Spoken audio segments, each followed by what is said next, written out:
My name is Jaime Awe, and I'm the director of the Institute of Archaeology. I've been doing research on the ancient Maya since 1976. It's a job that I thoroughly love to do and that I hope to be doing for at least another 30 more years. We're coming into the downtown part of this ancient city, and if you look in front of me here, you can see this crude looking wall. It really is a wall, and we excavated a section of it, and you can see there was sort of like a doorway access in there, and it continues around and it encircles part of the most important section of the city.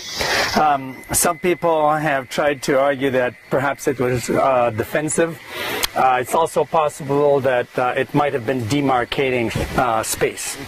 This is one of the entrances or doorways through this wall, and the other side would have been over there, but unfortunately collapsed, and this would have allowed access in from one area to the next into the main heart of the city. We're actually going out of the main section of the city as we speak, and we're approaching one of these sort of middle-class sort of middle-class extended family households. And at this site, there are thousands of households like these that are usually formed by 3 or more, usually 4 small buildings. And you can see these 4 buildings here. There are a couple other ancillary buildings. Now, what is interesting about them is that they all normally have a small temple or shrine on the east side. And at this site, more than at any other site in this area, all those little eastern shrines have tombs. If you look right in front of where I am, this is where we have one of these tombs. And when we conserved it, we purposely left it open so that people could come and take a look at what some of these small tombs would have looked like. And like I said, you know, at this site we have hundreds of these small tombs, and many of them contain a number of individuals. What we're looking at here are 2 large ceiba trees, and the ceiba tree was very important to, in Maya ideology and Maya mythology. These trees were believed to be located at the center of the Maya universe, and they also believed that the roots traveled into the underworld, the stem was fully planted on earth, and that the branches supported the heavens and the sky. So in many respects, this tree then connects the 3 layers of the Maya universe, the vertical layers, that is. And as such, it was considered the sacred tree of the ancient Maya. And it's still considered that up to this day. And just its grandeur probably gives us some idea why they would have considered it to be so. One ancient feature that you will invariably come across at this site are these large roadways known as sakbe or sakbeob in plural, that used to start off from the center of the city and emanate out, radiate out to various points and at various distances. These roads, and you can see part of the wall of one of these roads, are often about anywhere from 3 to 5 meters in width, and will extend. I think one of the longest one goes for more than 25 kilometers, and it connected sort of other sections of the city with the downtown area. And today this wall here is what remains of one of these ancient roadways. Now, even though a few sites in the Maya world have roadways, few sites have the type of extensive network system of roads like this city that we're at. I mean, these roads, like I said, radiate outwards in every direction, and some of them going for far more than 20 kilometers, and linking little nodes of the city with the downtown area. And in fact, as we move up here, we'll actually be walking towards the downtown area through the center of one of these ancient roads. What we're looking at here is an ancient Maya reservoir. There are a number of these features around the site. This one in particular is neat because As you can see all around it, there are lots of wild impatiens. And in the water is actually mostly covered with water lilies. And water lilies were considered a symbol of fertility in ancient time. Why fertility? Well, where you have water lily, there's water. Without water, no fertility. We've seen this large reservoir here. When the Maya went to build it, they killed two birds with one stone. All the materials that they dug out of here, they would use for construction fill. And then later on, they would plaster this and convert it into a reservoir. Well, to bring water here, if you look further up there, you can see this ditch. That's actually an ancient Maya drain, which would bring water after heavy rainstorms from the A Plaza right down into the reservoir. And they had to do this in order to survive in places like this without any perennial rivers or natural streams. I'm at the top here at one of the most interesting palace complexes known as the South Acropolis. And just across from where I am is this courtyard where the people who lived here would have congregated on a daily basis. I just came out of a tomb that housed this important elite person sometime in the first 2 centuries after the birth of Christ. It was excavated quite a number of years ago in the 60s by a British archaeologist by the name of Alexander Hamilton Anderson. But in this whole area, we know that this elite family lived in here. This was their palace. In this building here, we also found another tomb, and other people who have worked at the site have excavated over here, found another burial. And between 2000 and 2004, when we were excavating and conserving here in that building, we found another little tomb on top, and the burial of a child at the base of the structure there too. So we know that the people who lived here were certainly well-to-do. They were part of the elite, very likely related to the rulers of this ancient city. I'm standing in front of one of the monuments at the site, and this one in particular has some interesting information for us, both historical and otherwise. So let me explain to you what we're looking at, and then I'll tell you a little bit about the history. If you look carefully, here we have the face of the main ruler being depicted here. You can see the eye, there's the nose, he's got a little nose plug at the end. There's the mouth, and there's the chin. And he's wearing this fancy headdress. In fact, you can see the chin strap. Here his ear flares. And then at the top, there's sort of a bird at the top of this headdress. And you can see the upper beak of the bird, the eye, and the lower beak. So the bird has its mouth open. And then you have all kinds of feathers going off on every which direction. In front of him, there's a band that had hieroglyphs, and I'll tell you a little bit of what it says in a little while. But if we keep coming down, right in the middle here, this guy is holding a big ceremonial bar, something like this. And at the ends of these bars are these open mouths. And you can see here, there's the mouth, and out of the mouth, you can see the face of probably an ancestor. You have another one right there. See, there's the mouth again, probably something looking serpent-like. And here is the face of the ancestor, the nose, the mouth, ear flare, and headdress.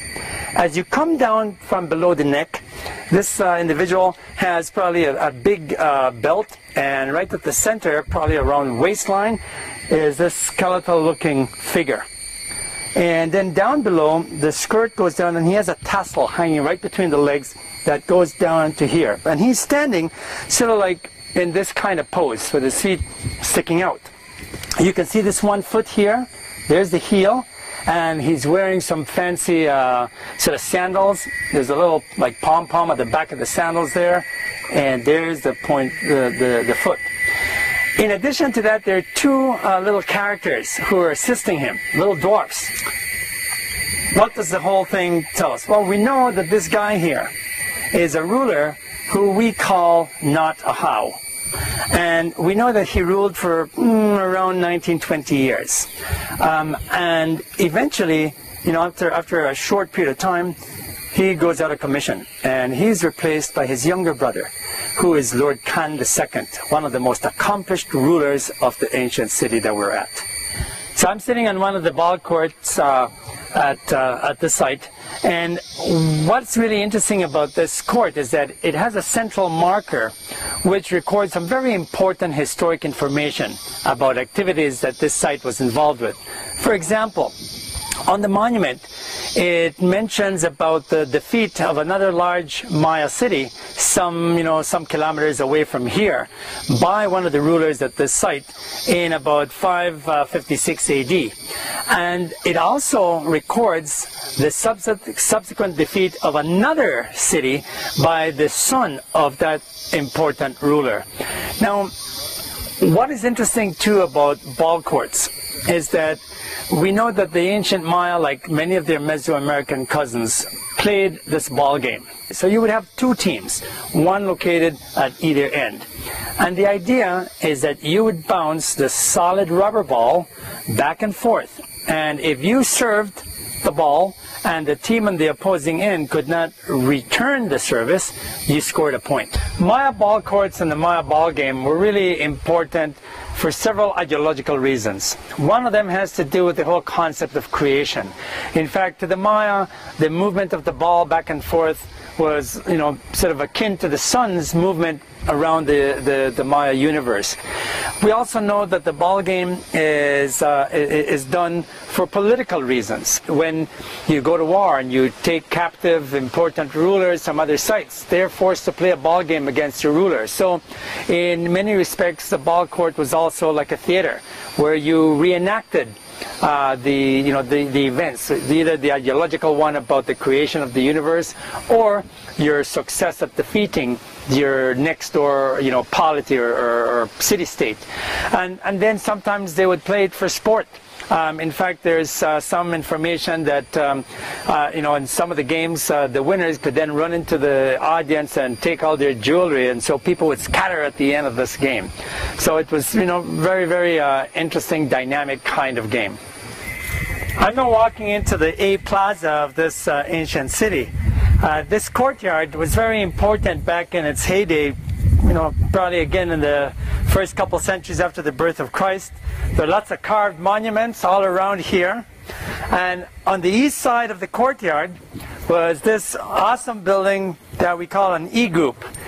This building is also very famous because at the summit is a wooden lintel that is still preserved. We've dated that wooden lintel, and it dates to the 1st century after Christ.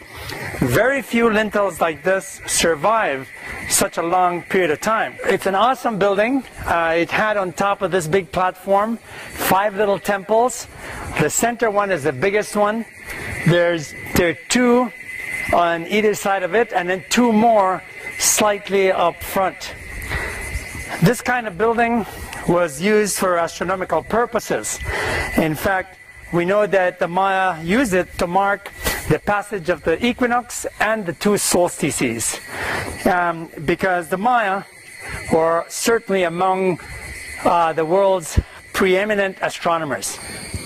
Standing in front of this large structure makes me feel like an alush. That's Mayan for dwarf. This massive building that I'm sitting on is still one of the largest pieces of architecture in the modern country in which we're located. To excavate and conserve this building took me 376 days with 100 workmen.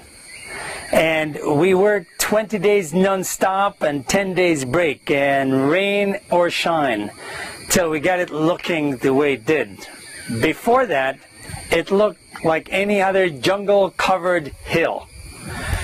Today, this building is also filled with, examples of ancient Maya ideology that were incorporated in the architecture. Now, sitting here in some of these large structures and looking at these massive buildings, it sometimes makes you forget that the city was not always like you see it today.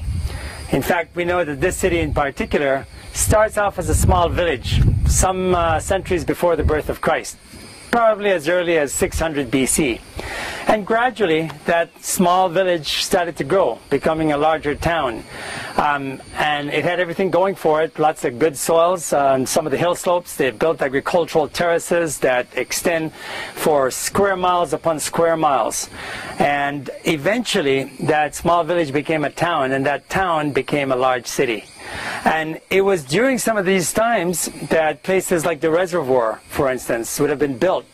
Probably at the end of at the start of the Christian era, they would have started to build some of these large reservoirs to provide enough water for this growing community.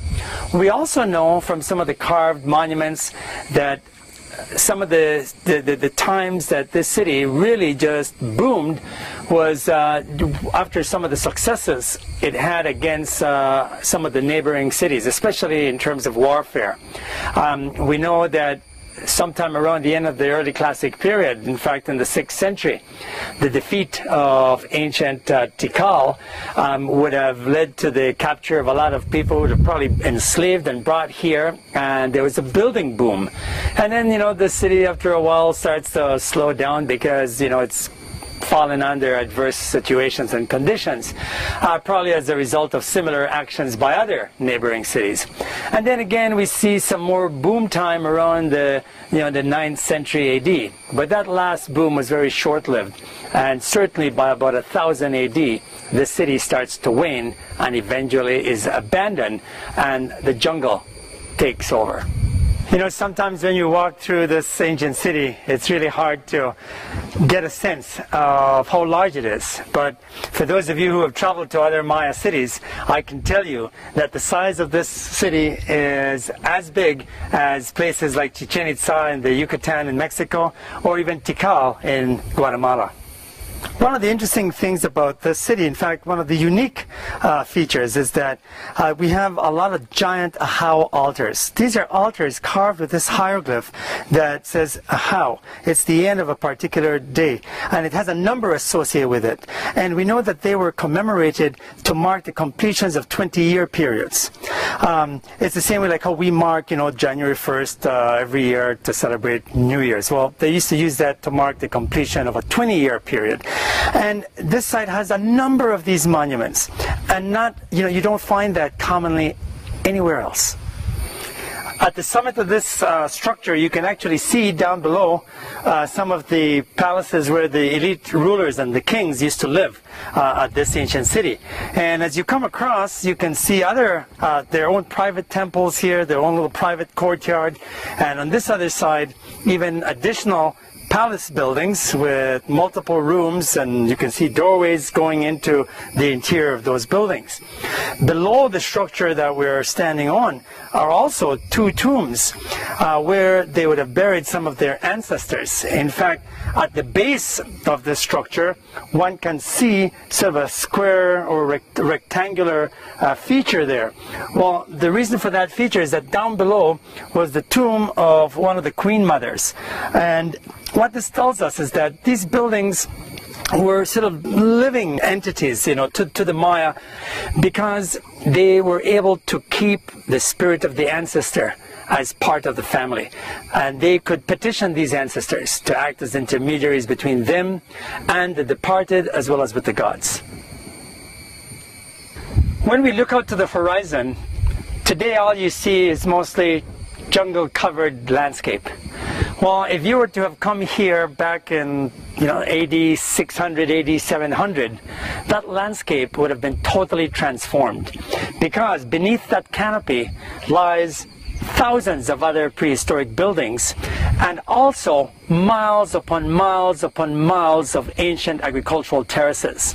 In fact, the image that comes to mind is that of ancient Bali, where you had ancient cities with landscapes that had been transformed into some of the most amazing and dramatic terraced agricultural systems that the world knows today. One of the things that, as archaeologists, we are often asked is, how do you know that, certain people lived here or what was happening? And every once in a while we get lucky. Lucky in that the Maya themselves wrote a sort of description of what took place. And in the case that we have here, that's exactly what we have. The hieroglyphic inscription here tells us that in the year 640 AD, in fact, on September 22nd, Lord Khan II, one of the famous rulers of the site, celebrated an important event, a ritual, at the summit of this big structure. And what is important about this is that there were two events that he likely celebrated. We know that 640 AD in September marked the completion of one of these 20-year periods that we call a Khatun, for which the big giant altars are famous for.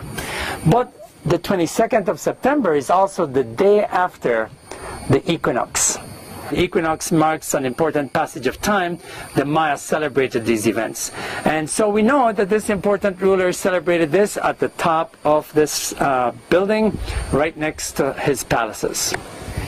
Given the monumental nature of the architecture at this site, the rich history carved and inscribed on stone, which tells us about the life and achievements of ancient kings, the unique landscape which covers thousands of acres filled with ancient agricultural terraces, and this amazing network of ancient roadways. It's amazing that the site is not found on the list of World Heritage Sites. Yet,